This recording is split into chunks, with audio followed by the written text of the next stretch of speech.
के आशीर्वाद से देश की वित्त मंत्री निर्मला सीतारमण जी ने जो बजट पेश किया, उस बजट से देश की अगली आने वाली आर्थिक व्यवस्था को ध्यान रखते हुए माननीय प्रधानमंत्री ने कोई लोभ लुभावना और उस टाइप का बजट नहीं दिया, जबकि स्थिर बजट ऐसा दिया जिससे देश आगे बढ़ सकता हो और 2047 में देश आत्मनिर्भर बने और विकसित देश के रूप में देश गिना जाए। ऐसे हिसाब से आज जो पिछले 10 साल की अर्थव्यवस्था है उसका ढांचा आप सबके सामने दिया है। मैं समझता हूँ कि देश के अंदर में पहली बार G20 हुई और G20 में जो देश को सम्मान मिला उससे पहले कभी भी ऐसा सम्मान नहीं मिल पाया जो माननीय प्रधानमंत्री के नेतृत्व में हुआ। उसी के साथ में अगर मैं कहूँ कि जिस हिसाब से 2014 से पहले जो बजट था और 2025-26 में अब जो राजनीतिक समीकरण बना है उसके अनुसार में ये सारा वित्त वर्ष का सारा मामला बदल गया और उससे बहुत कहीं आगे हम पहुंच गए। 2013-14 के खर्च के लिए आवंटित 2,57,641 करोड़ की तुलना में अब बहुत बड़ी महत्वपूर्ण वृद्धि हुई है और इस खर्च का बजट बढ़ाकर 11,11,111 करोड़ रुपए देश के प्रधानमंत्री ने वित्त मंत्री जी ने किया है।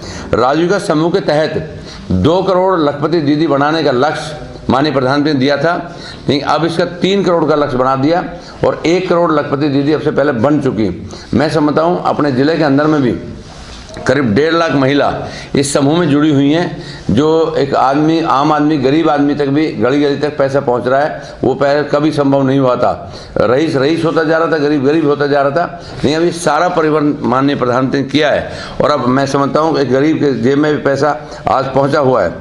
आप सबको बताते हुए हमें खुशी हो रही है क्योंकि जो 3 दशक से क्या है, मैं तो कहूँ 6 दशक से चल रहा था। टोंक की रेल का 2015-16 में माननीय प्रधानमंत्री के नेतृत्व में वो टोंक रेल मंजूर हुई थी। 873 करोड़ रुपये का बजट रखा गया था और 10 करोड़ रुपये इशू हो गए थे और 10 करोड़ के बाद में उसकी अलाइनमेंट खूंटी गड़गी सब कुछ हो गया था। आज मैं कह रहा हूँ कि 1 हफ्ते पहले मैं माननीय रेलवे मंत्री से मिला था और माननीय रेल मंत्री ने जब मैं सुरैली के लिए अपग्रेडेशन लिए गया था और वहाँ गाड़ी रोकने के लिए बात हुई, जो भोपाल गाड़ी रोक भी दी, तो उसी दौरान मैंने बात की थी। आप सबको मैंने बताया पहले कि माननीय मंत्री जी टोंक की रेल का बहुत बड़ा मुद्दा है और टोंक की रेल अगर नहीं हो पाई तो हमें चुनाव में जाना मुश्किल हो जाएगा। उन्होंने कहा कि डबल इंजन की सरकार है, आपको चिंता करने की जरूरत नहीं है, टोंक की रेल देंगे। मैंने आपको पहले बताया था, आज मैं फिर बता रहा हूँ।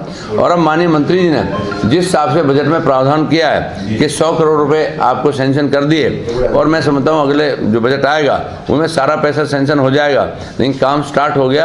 अब टोंक की सीटी भी यहाँ बजेगी ताकि रेल की जो उम्मीद थी वो भी सपना हमारा पूरा हुआ। मैं समझता हूँ कि टोंक के अंदर में जिस हिसाब से आप बार बार कहते हो कि सचिन पायलट ये कह रहा है कि गहलोत की पुड़िया हमने बनाई है, मैं आपके माध्यम से मैंने पहले भी कहा था और आज भी कहूँ कि माननीय नितिन गडकरी जी से मैं इसको लेकर आया था और इसमें सिर्फ और सिर्फ सेंटर का पैसा है और 135 करोड़ की गहलोत की पुड़िया आपके सामने बनकर कंप्लीट हो रही है। मैं पहला सांसद हूँ जो दोनों जिलों के अंदर में मेडिकल कॉलेज सेंक्शन हुए। अपना टोंक के अंदर में मेडिकल कॉलेज बनने जा रहा है और वहाँ पर करीब बन गया है। तो ये सारी चीज़ें ऐसी हैं कि जो इस पिछले 10 साल के अंदर में एक नहीं अनेकों चीज़ है। अभी पीने के पानी के लिए जिस हिसाब से हम कहा कि ERCP का बहुत बड़ा मुद्दा था, लेकिन आज मुझे खुशी हो रही है आपको बताते हुए कि ERCP भी माननीय प्रधानमंत्री ने लागू कर दी और 90% बजट उसमें सेंटर देगा। हमारे गजेंद्र शेखावत का मैं परसों धन्यवाद करके आया था, तो उसमें भी मैं बार तक बहुत बड़ा काम हमारा हो गया।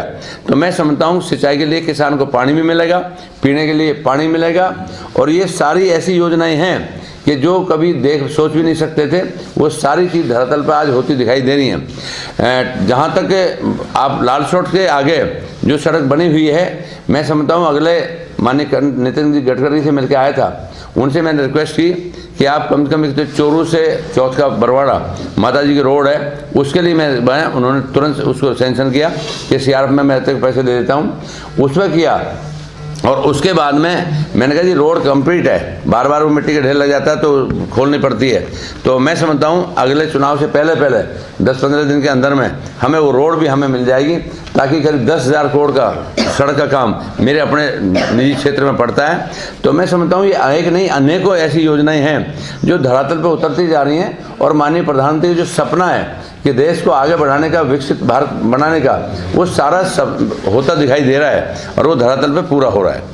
देखिए, अंतरिम बजट के अंदर यदि रेल को छोड़ दें और वो कौन कौन सी योजनाएं जिससे आपके लोकसभा क्षेत्र को फायदा मिलने वाला है? मैं समझता हूँ लोकसभा क्षेत्र में सबसे बड़ी बात ERCP जो आज की डेट में 40,000 करोड़ का है, और उसमें सबसे बड़ी बात है सिंचाई का पानी और पीने का पानी मिलेगा।